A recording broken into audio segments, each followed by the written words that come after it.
चला तर प्रेक्षक हो, आज आपण बनवणार आहे रस्सा, कटवडा रस्सा. वड्यावर जो रस्सा टाकला जातो तो रस्सा आपण इथे झणझणीत चमचमीत असा तर्रेबाज असा बनवणार आहे. इथे आपण रस्सा बनवण्यासाठी टमाटा घेतलेला आहे, 2 ते 3 कांदे घेतलेले आहे, बारीक चिरून घेतलेले आहे कांदे उभे. त्यानंतर 4 ते 5 लसणाच्या पाकळ्या, अद्रक आणि खोबरे घेतलेले आहे. कढई ठेवून घ्यायचे आहे, तेल टाकून घ्यायचे आहे. तेलामध्ये आपल्याला सगळे मिश्रण भाजून घ्यायचे आहे. कांदा, टमाटा, लसूण वगैरे सगळं भाजून घ्यायचं आहे आणि मिक्सरमधून बारीक काढून घ्यायचं आहे वाटण. आपल्याला वाटण बनवायचं आहे रस्सा बनवण्यासाठी.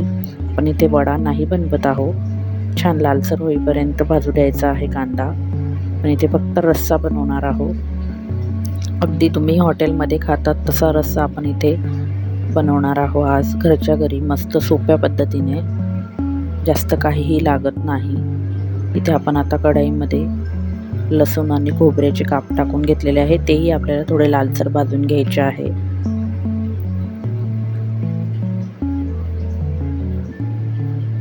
त्यानंतर टमाटाही भाजून घ्यायचा आहे आणि हे सगळं मिश्रण आपल्याला थंड झाल्यानंतर आपल्याला इथं मिक्सरमधून काढून घ्यायचं आहे. गरम गरम काढायचं नाही आहे. आता वाटलेलं मिश्रण आपण काढून घेऊया भाजलेलं सगळं. त्यानंतर मिक्सरमधच्या भांड्यात टाकून थंड झाल्यानंतर आपल्याला हे मिक्सरमधून काढून घ्यायचं आहे. शकता तुम्ही मिक्सरमध्ये 2 अद्रकचे तुकडे टाकलेले आहे. आपण जे सगळं भाजलेलं होतं ते टाकलेलं आहे. कांदाही किती छान नरम झालेला आहे, लालसर. त्यानंतर आपण इथे आता फोडणी देण्यासाठी कढई ठेवलेली आहे, त्यामध्ये तेल टाकलेलं आहे. तेल थोडं जास्तच टाकायचं आहे आपल्याला. आता मी इथे 2 चमचे तेल टाकलेले आहे. त्यानंतर मी अजून 2 ते 3 चमचे आपल्याला तेल यामध्ये ॲड करायचं आहे. त्यानंतर तमालपत्र टाकलेले आहे 2. कोणताही रस्सा असला तर आपल्याला त्यामध्ये स्वाद येण्यासाठी तमालपत्र हे टाकायलाच पाहिजे. त्यानंतर जिरं टाकलं आहे, मोहरी टाकलेली आहे. मी ते कढईमध्ये सगळ्या वस्तू भाजून घेतलेल्या आहे म्हणून कढई थोडी लाल झालेली आहे. त्यानंतर जिरं मोहरी तडतडल्यानंतर आपल्याला आपण जे वाटण करून घेतलेलं आहे ते टाकून घ्यायचं आहे. तेही छान लालसर होईपर्यंत परतवून घ्यायचं आहे. लगेच पाणी आपल्याला यात टाकायचं नाही आहे, कारण की हे जे वाटण आहे ते कच्चं राहू शकतं. त्यामुळे तेलामध्ये छान भाजून घ्यायचं आहे ते वाटणही. त्यानंतर यामध्ये आपल्याला बेसन पीठ टाकून घ्यायचे आहे 2 चमचे, कारण की आपल्या वडा रस्सा हा घट्ट होण्यासाठी आपल्याला मदत होते बेसन पिठाची. घट्ट असा पाणी नाही दिसला पाहिजे, घट्ट झाला पाहिजे आपला रस्सा. त्यामुळे आपण यामध्ये बेसन पीठ टाकून घेणार आहोत. त्यानंतर लाल कलरची तिखट चटणी टाकलेली आहे, हळद टाकलेली आहे अर्धा चमचा. त्यानंतर धनेपूड टाकून घेऊया अर्धा चमचा.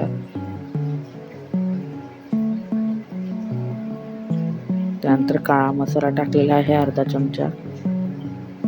जास्त तिखटही आपल्याला करायचं नाही, हा रस्सा अगदी मीडियम करायचा आहे.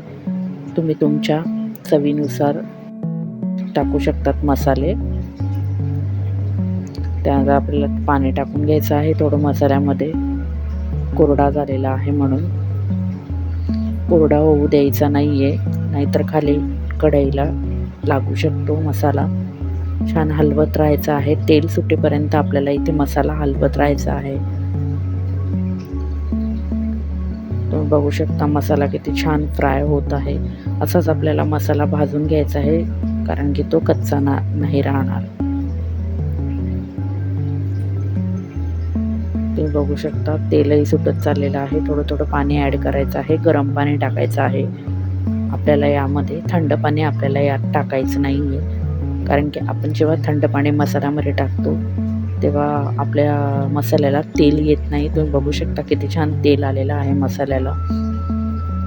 चांगला शिजलेला आहे मसाला. आता आपल्याला यात गरम पाणी अजून टाकून घ्यायचं आहे, कारण आपल्याला थोडा पातळ करायचा आहे रस्सा. त्यामुळे आपल्याला गरम पाणी टाकून घ्यायचं आहे रस्स्यामध्ये. तुम्ही तुमच्या आवश्यकतेनुसार पाणी टाकून घ्या. मी इथे 2 ग्लास पाणी टाकलेले आहे. बघा किती छान तेल आलेलं आहे आपल्या रश्श्याला. पाणी टाकल्यानंतर पण आपल्याला 4 ते 5 मिनटं आपल्याला उकळू द्यायचा आहे छान रस्सा. उकळल्यानंतर अगदी भन्नाट चव लागते रस्स्याची. इथे मी वड्याची रेसिपी तुम्हाला नंतर देईल. ते आपण फक्त रस्सा बनवलेला आहे. अगदी रेस्टॉरंटमध्ये आपण जसा खातो तसा हा रस्सा बनवून तयार होतो. तुम्ही बघू शकता तेल किती छान आलेले आहे. चवीनुसार मीठ टाकून घ्यायचं आहे. उकळी आलेली आहे बघा रश्श्याला. रस्सा एकदम पातळही नाही आणि एकदम घट्टही नाही आहे. अगदी छान असा आपल्याला जसा पाहिजे तसा रस्सा झालेला आहे. चला तर मग तयार झालेला आहे आपला रस्सा, वडा रस्सा. मस्त असा झणझणीत चमचमीत. असेच नवनवीन रेसिपी बघण्यासाठी चॅनलला सबस्क्राईब करा, लाईक करा, शेअर करा.